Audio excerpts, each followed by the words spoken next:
में जैसे लड्डू गोपाल हैं, मैं शिव जी का कंकड़ पत्थर लेकर आई हूँ, तो मैं उनको भी पूजा पाठ करती हूँ। लक्ष्मी जी हैं, गणपति जी हैं, तो सभी जी को मतलब सभी को भोग लगाती हूँ। तो भोग लगाने के लिए मैं एक ही थाली में सभी को भोग पवाती हूँ। तो वैसा ही करना है, क्योंकि मैं अगर कान्हा जी को भोग लगाती हूँ तो तुलसी जी उसमें पड़ती है, और कहते हैं कि शिव जी को तुलसी जी नहीं चढ़ती हैं।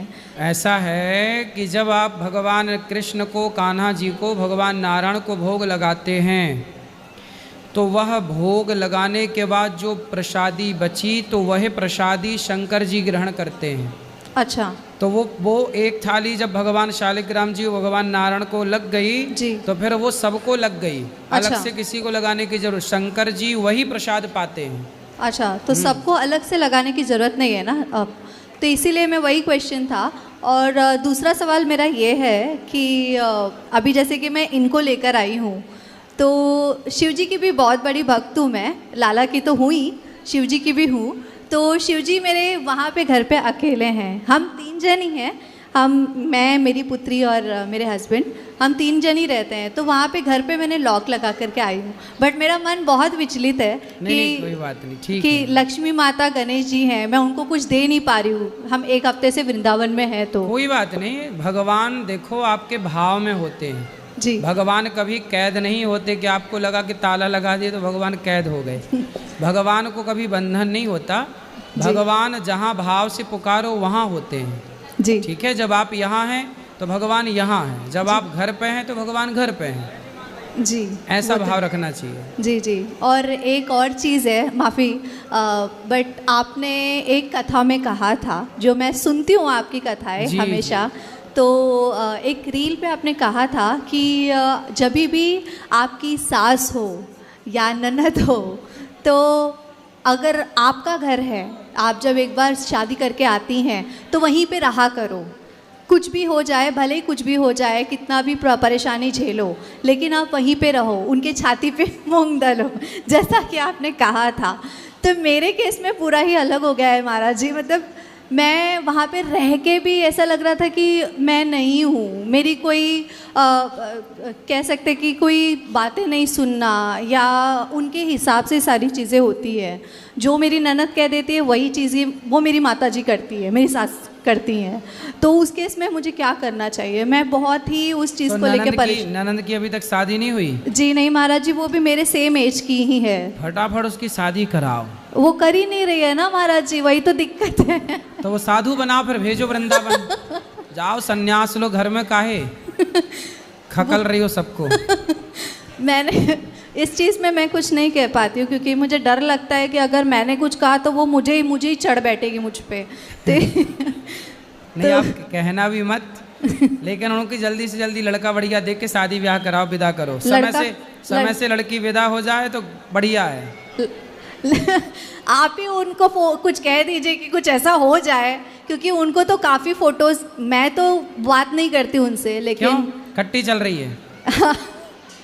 काफ़ी कुछ उथल पुथल हो चुका है महाराज जी, तो सासू माँ से भी हो चुका है उसी के चक्कर में, लेकिन मेरा मन नहीं मानता महाराज जी। मैं चाहती हूँ कि मैं एक साथ सबको लेके चलूँ, बट मैं कुछ कर नहीं पाती। सही है, जब माँ अपनी बेटी के चक्कर में पड़ जाती है ना, तो फिर वो दोनों माँ बेटी दोनों गुरु शिष्य हो जाती हैं महाराज जी। मैं अकेली कोई हो समझा जाती नहीं सकता। यदि माँ बेटी की ट्यूनिंग बन गई तो फिर उन्हें ब्रह्मा नहीं समझा सकते।